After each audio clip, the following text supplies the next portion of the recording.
VK6ARN, Newswest. We are a community organisation and we've been serving up the best amateur radio news in Australia since 1931.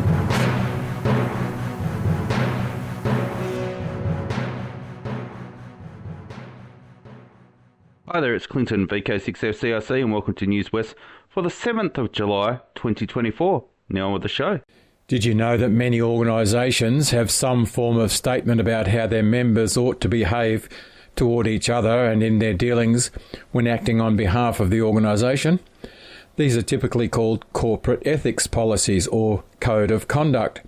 Some other names exist, but these are the most common. I guess they are policies that we should not have to put down in writing, but unfortunately we do. In amateur radio, we mostly enjoy civil relations with each other, albeit sometimes with some biting of our tongues.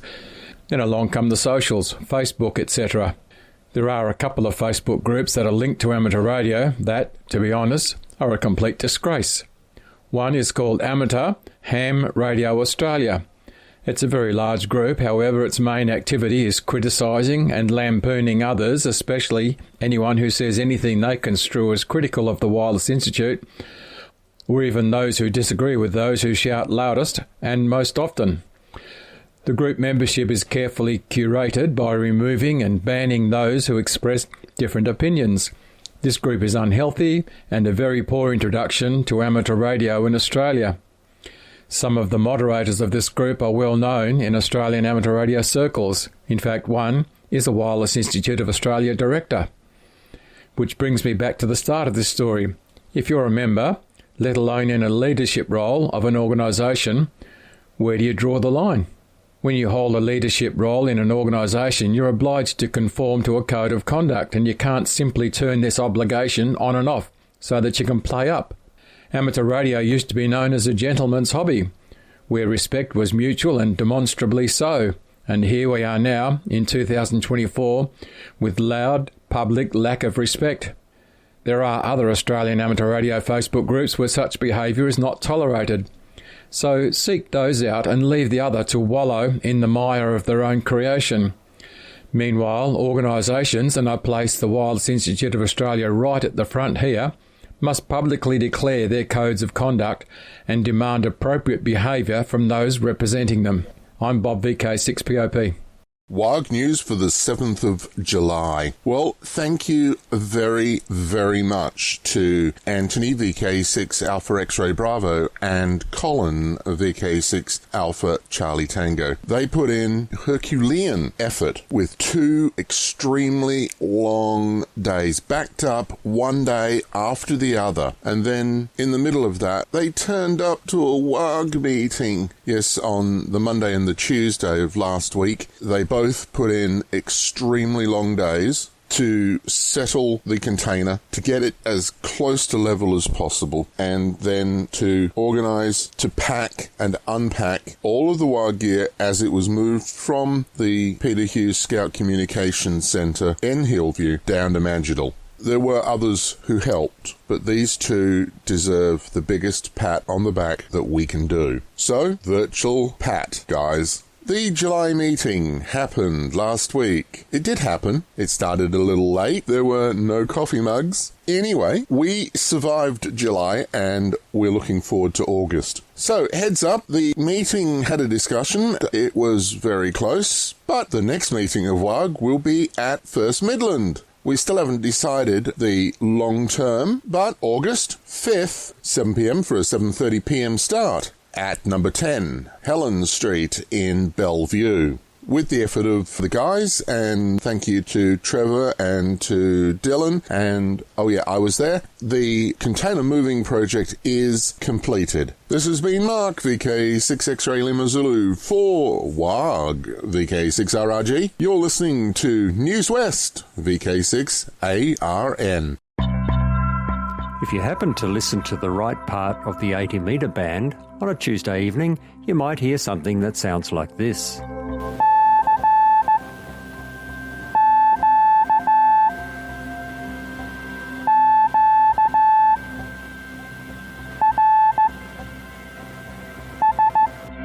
The CQ-QRS net has been running every single Tuesday for the last 2 years and has been unbelievably popular.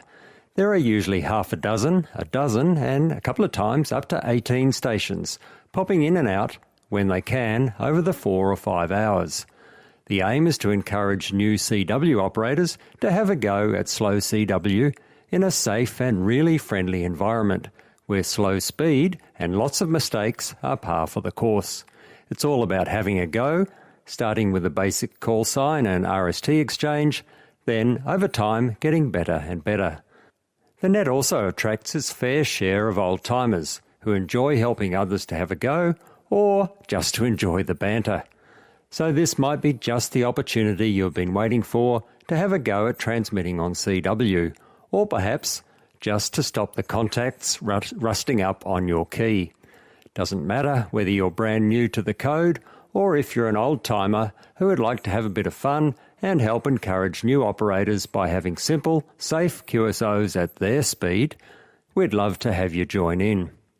The net starts at 0900 Zulu every Tuesday on 80 metres between 3540 and 3570 kHz, and there's stations in the west, east and in between listening out for your CQ QRS call.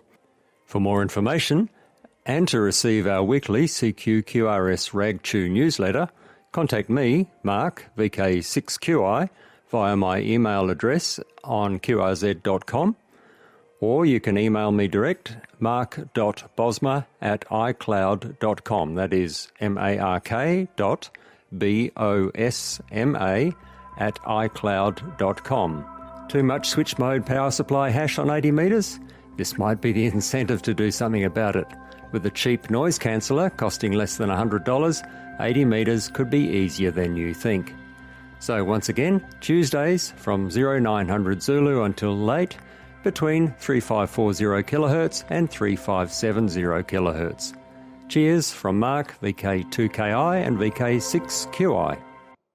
You may notice that Newswest has been light on for content lately, and I've been playing a lot of repeat stories, but you can help us to change that by sending your stories or contributions through to newswest@vk6.net. Hi, just a little note about VK6RRG and the WARG Technical and General Net. Having it run every Sunday morning on VK6RLM, that's 146.750, or Channel 3 in the old money. And it starts at 10:30 a.m. this morning. Of course, if you're listening in the evening, it's next week. Hi, I'm Bob VK6POP and I'm the Vice President of RASA, the Radio Amateur Society of Australia.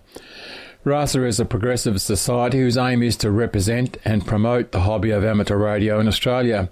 In the 6 years since RASA was formed, we've cemented our place in Australian amateur radio by providing effective representation to the ACMA and to creating useful resources for amateurs. What makes RASA stand out from the others is that the resources we develop are given to amateurs freely with no requirement of membership or payment. The latest of these free resources, the Foundation Level Study Guide, was launched almost exactly 1 month ago, and downloads of the PDF version are approaching 500. This resource was developed by a team of experienced amateurs, most of whom are ACMA assessors or have relevant teaching or training experience. The study guide isn't just another book, it's online and interactive with live links to resources and purpose-made instructional videos.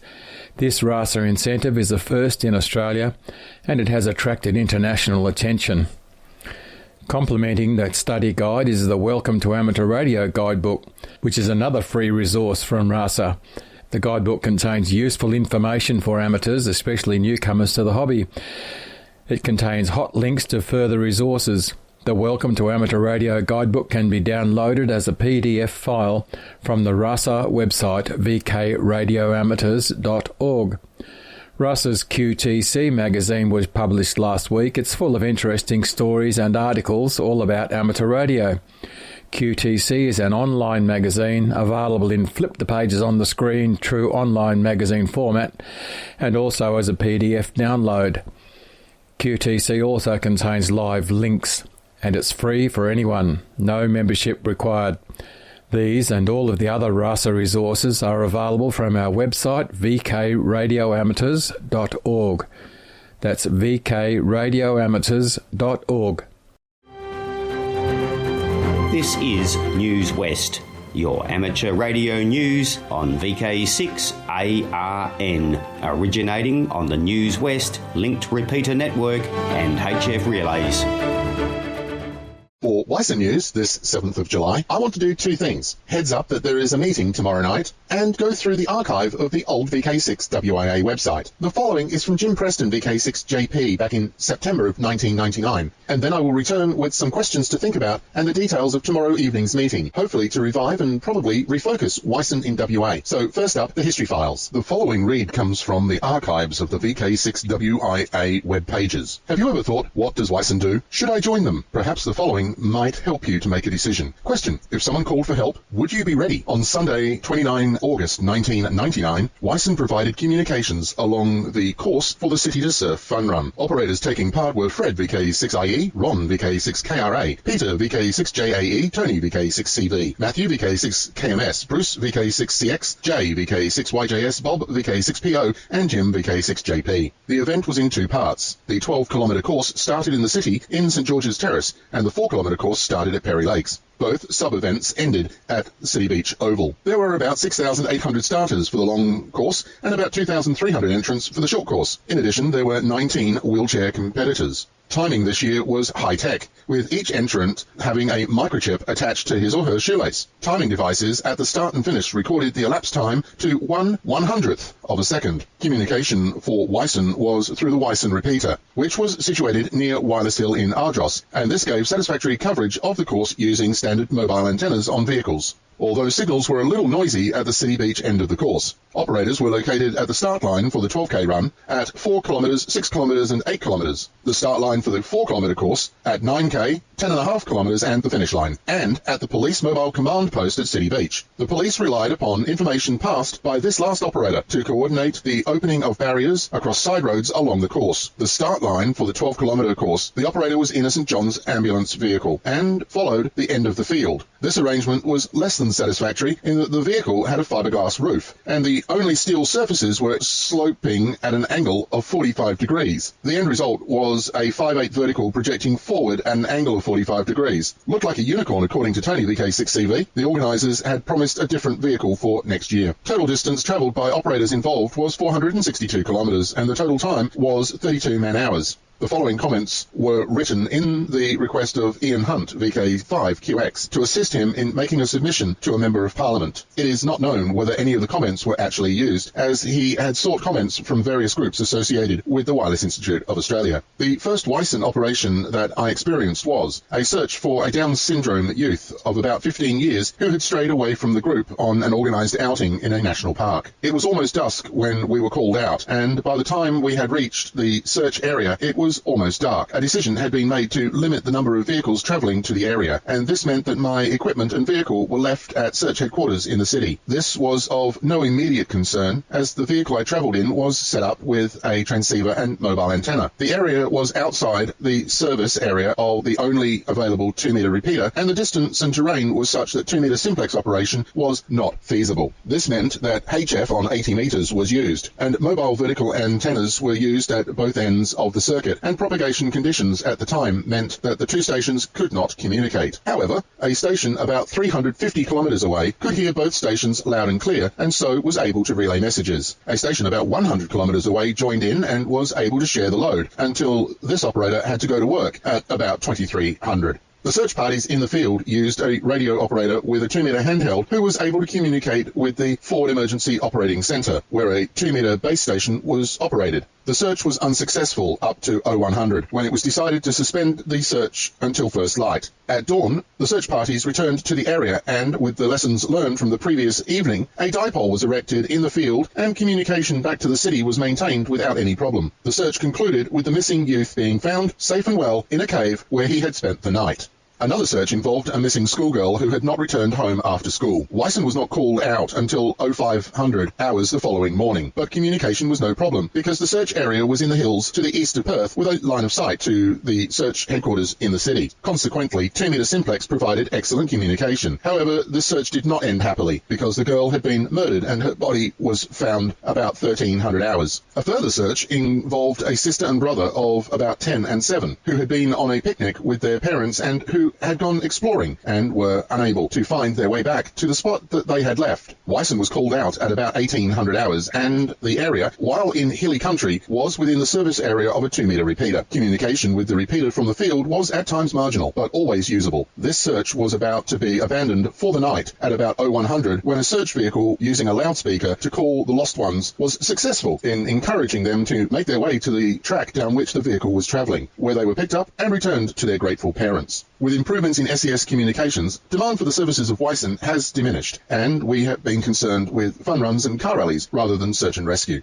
During a recent car rally, one of the vehicles rolled, and the co-driver sustained suspected spinal injuries. The Wyson operator nearest the scene was requested to walk the reported 200 metres to the crash site and assess the situation. The reported 200 metres turned out to be more like a kilometre, but the distance was covered in good time, and he was able to communicate with the nearest fixed portable station on 2 metres. The result was that an ambulance was moved onto the course, and the injured competitor transferred to hospital for assessment. It eventually turned out that the injury was severe whiplash, but of course it could have been more serious. Jim Preston, VK6JP, in November 1999. From another significantly historical document, we learned that Wyson WA maintained a list of amateur radio operators able to provide communication facilities in time of need. Bob VK6PO put out a request that read, Wyson WA is seeking names and call signs of licensed amateurs, metro or regional based, who are able to perform as part of a communications network that could be used in an emergency situation. You will need to have portable, mobile or base station equipment operational from power sources other than normal domestic power supply, and be able to operate for an indefinite period of time. Your equipment can be HF, VHF, UHF, or a combination of these. Please indicate your interest by contacting Jim VK6JP or Bob VK6PO, and we will send you a form to complete which will outline your capabilities. You will not be requested to join Wyson, nor will there be any other activities other than your normal operating practices. This is simply a quick contact list of operators who can fulfill a need should the occasion arise. Great work done over many years. The lifetime interest in providing emergency communications preparedness and keeping themselves in practice for service of many hams both still with us and many silent keys.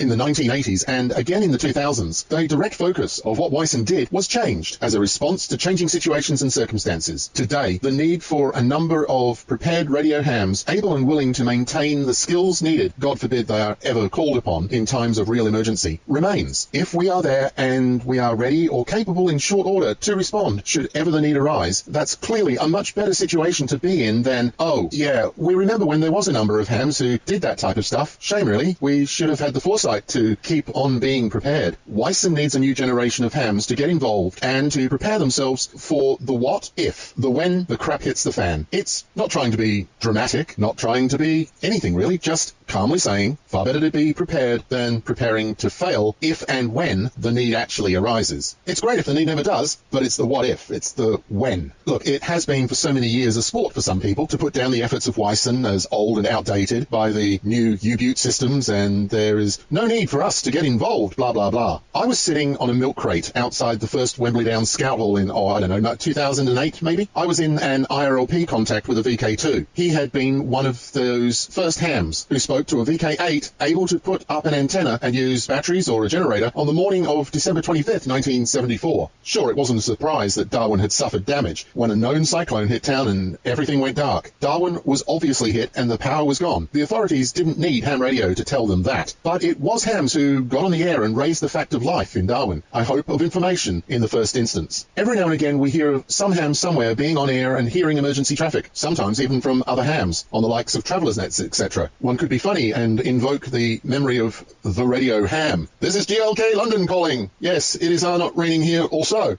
But seriously, the need to know how to handle traffic remains, even if the naysayers call us Dad's Army. So, Mr. Mannering, sir, don't panic. There is a meeting tomorrow night at the First Midland Scalpel, number 10, Helen Street in Bellevue. Doors are going to open around 6:30 p.m. for a 7:30 beginning to proceedings. Half an hour of milling around and organising for the 7:30 AGM. There is a prepared agenda, and it has been circulated around a little bit on the socials. The main questions for the night are where to focus the efforts of Wyson for the rest of the 2020s and moving forward. We have climate change. We have a prediction of ever more strong and frequent extreme weather events. Ladies and gentlemen, hams all. Let us never have to ask the question in hindsight, why did we stop having a Wyson in WA? This is a call to arms, a plea for you to come along tomorrow night and discuss the future direction of Wyson WA. I know that Jim would want Wyson to continue in some aspect, even if only as a training and coordination body. There are skills that we can embody and pass on to the wider ham community of service to community, of training in preparedness and skills for wider ham hobby use, not just in emergencies. Please come to the meeting, 7 p.m. tomorrow night, 10 Helen Street, Bellevue. For Wyson WA, I'm Mark, VK6 X-Ray Lima Zulu.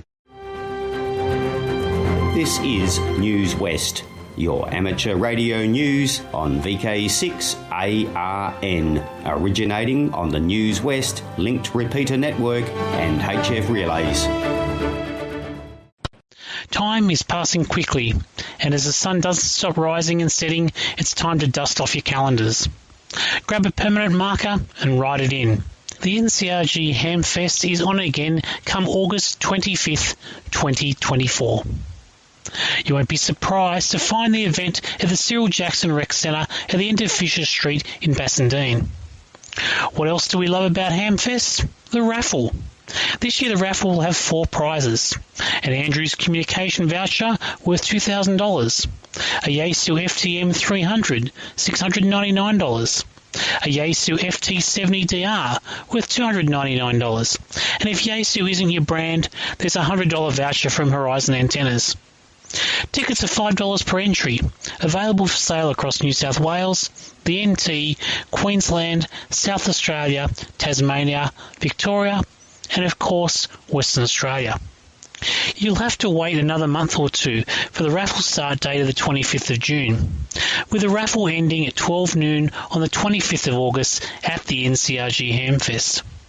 Start saving, with full details appearing on the NCRG website before the raffle starts. I'm Glenn, Victor Kilo 6, Papa Alpha Whiskey, for the Northern Corridor Radio Group. 7-3. Hi, it's Clinton, VK6FCRC with you. You may have noticed that last week we missed the reminder for the Radio Amateurs Old Timers Club of Australia. This was due to a Windows update, as I was saving the file where I lost everything, and because I was flat out with rent inspection, so I didn't have a chance to go back and fix everything. Even though I tried recreated the Newswest file, after having to download and recreate everything, there just wasn't the time. But I managed to upload a copy of the file to YouTube after the broadcast, and that was on YouTube last week. So yeah, that's what's missing. Foundations of Amateur Radio. Over the past week, I've been attempting to work out what the IARU, the International Amateur Radio Union, actually does and how it works. I started looking into this because the IARU is this year celebrating a century since its foundation in 1925. You might think of the IARU as one organisation, but behind the scenes there are actually 4, one for each so-called region, as well as a global organisation called the International Secretariat, headquartered at the ARRL in Connecticut. The regions have been negotiated by members of the ITU, the International Telecommunications Union. As early as 1927, the ITU documented differences in frequency allocations between Europe and other regions. In Cairo in 1938, it defined boundaries for Europe. In Atlantic City in 1947, the ITU defined 3 regions with specific boundaries, essentially Europe and Africa, the Americas, and the rest of the world. As a surprise to nobody, this is purely a political decision, especially since radio waves don't get to have a passport and pass border control. The impact of this continues today, generations later. We still have this patchwork of frequency allocations, we still have exclusions, different band edges, and other anachronisms. The regions are further divided into zones, When you start looking at the ITU zone map in detail, it gets weird. For example, Iraq is in Region 1. Neighbouring Iran has been specifically excluded from Region 1 and moved to Region 3. In case you're curious, Iran has been represented at the ITU since 1938. Antarctica is part of 7 of the 90 ITU zones, and all 3 regions, because of course it is. Zone 90, jammed between zones 35, 45, 61, 64, 65 and 76, almost as an afterthought, contains one landmass, Minamotorishima, an island that sticks 9 metres above the water, has a 6-kilometre coastline, and is generally off-limits to the general public. The nearest land in any direction is over 1,000 kilometres away. It's got an IOTA, Islands on the Air, designation Oscar Charlie 073, and despite its isolation has been activated by radio amateurs using Juliet Delta 1 prefix call signs. I live in Australia, ITU Zone 58, part of Region 3, together with the 2 most populous countries on the planet, India and China, and the rest of Eastern Asia, but not the former Soviet republics, and most but not all of Oceania. Because logic. From a population perspective, Region 3 is the largest by several orders of magnitude, but you'd never know it if you went looking. Why am I telling you all this? Well, that's the international stage on which the IARU is representing amateur radio. In 1927, the underlying assumption was that each service, amateur radio included, had a global exclusive allocation. The reality was different. Spectrum was in such short supply that individual exceptions were carved out, which, as I've said, resulted in splitting up the world into regions, starting in 1938 and codified in 1947. The IARU in 1925 is a different organisation from what it is today. In 1925, individual amateurs could become members. As soon as enough members from a country joined, they'd be grouped together. When there were enough groups, the IARU became a federation of national associations. Over time, the IARU as a single body evolved into the structure we have today. In 1950 in Paris, the IARU Region 1 organisation was formed. In 1964, in Mexico City, IARU Region 2 was created, and in 1968, in Sydney, IARU Region 3 came to exist. You can see their online presence at the various IARU.org websites. How it works is no clearer now than it was when I started. What it has achieved is equally unclear. I'm currently trolling through ITU World Radio Communications Conference documentation going back to 1903 to discover references to amateur radio, but it's hard going. At least it's something. The IARU documentation is not nearly as extensive or up-to-date. It appears that many, if not all, of the people working behind the scenes at the various IARU organisations are volunteers. If you feel inclined, there's an ongoing request for assistance. And before you ask, yes, I looked into helping out, but that will have to wait until funds permit. If you have insights into the functioning of the IARU, don't be shy. Get in touch. cq@vk6flab.com is my address. I'm Ono, Victor Kilo 6, Foxtrot Lima Alpha Bravo. Hi there, it's Clinton, VK6FCRC, back with you. And did you know that Newswest is now on YouTube? Type in youtube.com/@Newswest weekly podcast -Kilo Zulu 7 Yankee Charlie. Oh, and before I go, I'd like to thank those watching on YouTube or ATV, the readers, and you for listening. I'd also like to thank our team, the broadcasters, and those submitting content each week. Please stand by now for callbacks after the broadcast, or head over to the VK6.net website and fill out the forms so we know how many people are listening each week.